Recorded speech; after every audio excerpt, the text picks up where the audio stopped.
Kwento ito ng aking tito, si Tito Manning. Isang batigang driver ng jeep na halos buong buhay niya ginugol sa pagmamaneho sa ruta ng Pasay hanggang Bikutan.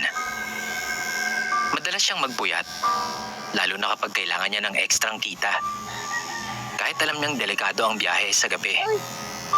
Pero sa lahat ng karanasan niya sa kalsada, isa ang tumatak sa kanya. Hindi dahil sa aksidente o holdapan, kundi sa isang pasahero na hindi niya malilimutan. Noong early 2000s, madalas dumaan si Tito Manning sa tapat ng libingan ng mga bayani tuwing madaling araw. Lagi siyang may nakikitang babaeng sumasakay sa may gate. Mahaba ang buhok, nakaputing blouse at palda. Tahimik lang ito. Laging nakayuko at umuupo sa pinakadulong pwesto ng jeep. Hindi ito nagbabayad, hindi nagpapaabot ng sukli, at lalong hindi nagpapaalam kapag bumababa na.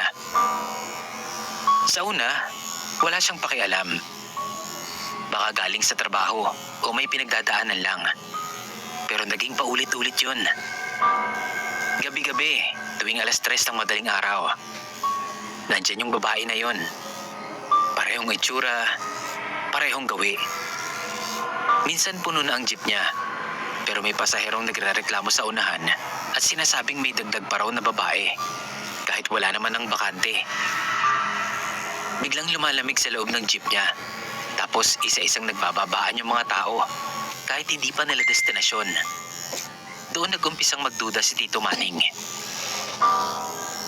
May mga gabing mag-isa lang siya sa biyahe, pero kapag tinitignan niya yung salamin, nakikita niya roon yung babae. Nakayuko, walang imik. Pagdating sa dulo ng ruta, hindi naman ito bumababa.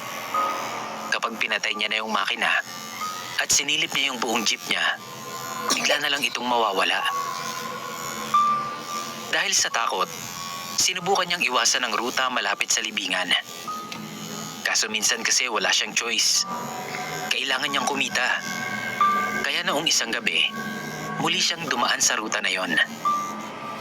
At tulad ng inaasahan, muli niyang naging pasahero yung babae. Pero sa pagkakataon na yon, hindi na ito umupo sa